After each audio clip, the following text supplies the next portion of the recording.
حضرت ام المومنین حضرت عائشہ صدیقہ رضی اللہ تعالی عنہ فرماتی ہیں کہ حضور کو دعوت دی گئی، آپ سے درخواست کی گئی، انصار میں کسی بچے کا انتقال ہو گیا کہ آپ اس کی نماز جنازہ میں شرکت فرمائیں، پڑھائیں۔ فقلت یا رسول اللہ، میں نے عرض کیا اللہ کے رسول، یعنی اب اس میں یوں سمجھیے کہ جو چیز امپلائڈ ہے، آپ خامخواہ یہ وقت لگائیں گے، جائیں گے، دعا کریں گے، آمد و رفت کی آپ کو مشقت جھیلنی پڑے گی، تو بالہذا یہ تو ایک بالکل ہی پاک وجود، کوئی اس نے برائی کمائی ہی نہیں، انفینسی میں یا چائلڈ ہوڈ میں اس کا انتقال ہو رہا ہے، تو بالہذا عصفور من عصافر الجنہ لم یعمل السوء، وہ تو جنت کی چڑیوں میں سے ایک چڑیا تھی، چلی گئی، اس نے کوئی کام کیا ہی نہیں، ولم یدرک ہو، نہ اس نے کوئی برا عمل کیا، نہ برے عمل کے قریب پھٹکا، اس کا ادراک بھی نہیں، اسے ابھی بدی کا کوئی شعور ہی نہیں تھا۔ فقال، اب حضور نے فرمایا، او غیر ذالک یا عائشہ، اے عائشہ کہیں ایسا تو نہیں کہ بات اس کے برعکس ہو، ان اللہ خلق للجنت اہلا، دیکھو اللہ تعالی نے جو مخلوق پیدا کی ہے اپنے انجام کے اعتبار سے ان میں سے کچھ جو ہے وہ جنت کے لیے، خلقہم لہا وہم فی اصلاب آبائہم، اگرچہ وہ ابھی اپنے باپوں کی پیٹھوں میں صلب میں ہوتے ہیں، تب بھی ان کے بارے میں علم خداوندی میں کچھ طے ہے۔ وَخَلَقَ لِلنَّارِ أَهْلًا خَلَقَهُمْ لَهَا وَهُمْ فِي أَصْلَابِ آبَائِهِمْ، اسی طریقے سے چاہے ابھی کچھ لوگ اپنے والدین، اپنے آبا دادا کی ابھی پشت کے اندر ہی ہے، ابھی وہ باپ تک بھی منتقل نہیں ہوا ہے، لیکن یہ کہ اللہ کے علم میں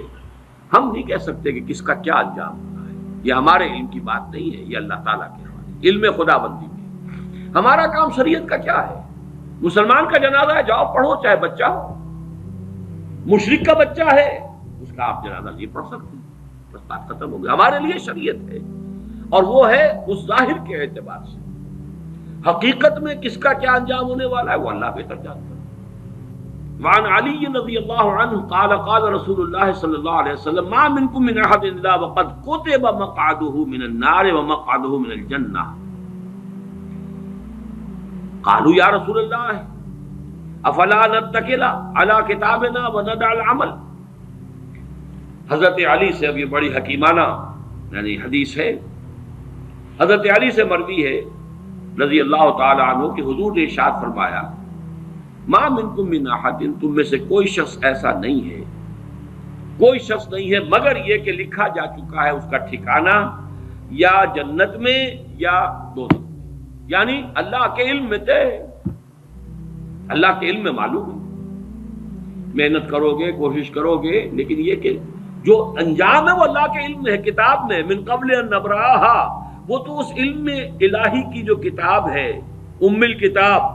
اس کتاب کے اندر سے جو بھی ہے وہ در حقیقت وہ اس کا ظہور ہوگا بالآخر۔ تو لوگوں نے کہا،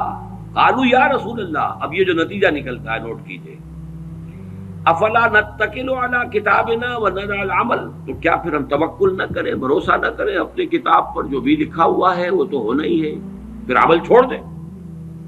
یہ مشقت بھاگ دوڑ یہ وہ اس کے لیے کائے کے لیے؟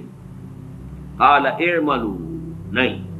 عمل کرو، محنت کرو، جدوجہد کرو، امکانی حد تک کرو، فکل میسر لما خلق له،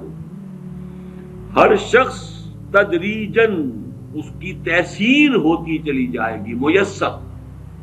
اس کو ذرا لفظ کو نوٹ کر لیجئے، اس لیے اس حدیث میں یہ ذرا ثقیل شکل میں بھی آگے آ رہا ہے 2 مرتبہ۔ یسر کہتے ہیں آسانی کو، عسر کہتے ہیں تنگی کو، فلم عسر والیسر، جن حضرات نے بیعت کی ہے تنظیم اسلامی میں شامل ہوتے ہوئے وہ ان الفاظ سے خوب واقف ہے، فی العسر والیسر، اطاعت کریں گے عسر میں بھی یسر میں بھی۔ اب یسر سے باب تفعیل تیسیر، یسر یسر تیسیراً، کسی شے کو میسر کر دینا، آسان کر دینا، سہج سہج پہنچا دینا، جیسے کہ جو سورۃ اللیل ہے آخری پارے میں، فَسَنُيَسِّرُهُ لِلْيُسْرَىٰ وَسَنُيَسِّرُهُ لِلْعُسْرَىٰ،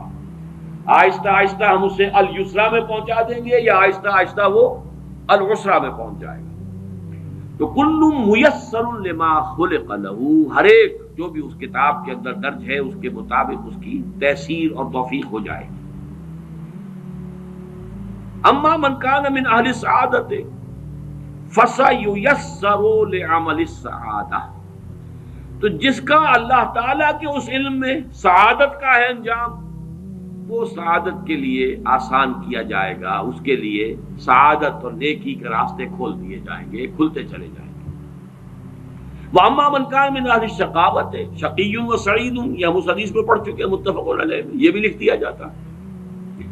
تو فرمایا فَسَيُيَسَّرُ لِعَمَلِ الشَّقَاوَةِ ثُمَّ قَرَأَ فَأَمَّا مَنْ أَعْطَى وَاتَّقَى وَصَدَّقَ بِالْحُسْنَى فَسَنُيَسِّرُهُ لِلْيُسْرَى. اب یہاں دیکھیے آیت جو کوٹ کی ہے آپ نے وہ بالکل وہی ہے.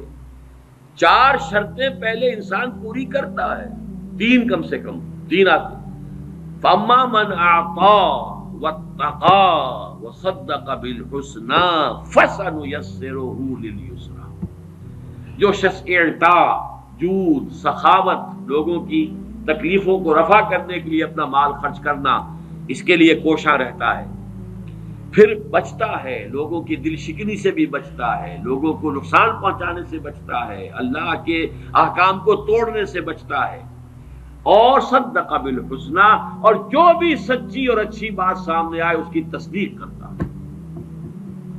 یہ 3 شرطیں پوری کرو گے فَسَنُيَسِّرُهُ لِلْيُسْرَى، تو ہم اس کو سہج مشکلات جو ہیں اس راستے کی آسان سے آسان کر دیں گے، دروازے کھولتے چلے جائیں گے. جیسے کہ فرمایا وَالَّذِينَ جَاهَدُوا فِينَا لَنَهْدِيَنَّهُمْ سُبُلَنَا، اپنے راستے ان کے لیے کھولتے چلے جائیں گے. اور اس کے برعکس وَأَمَّا مَن بَخِلَ وَاسْتَغْنَى وَكَذَّبَ بِالْحُسْنَى فَسَنُيَسِّرُهُ لِلْعُسْرَى. تو آیات کا حوالہ دیا حضور نے اس حدیث کے اندر.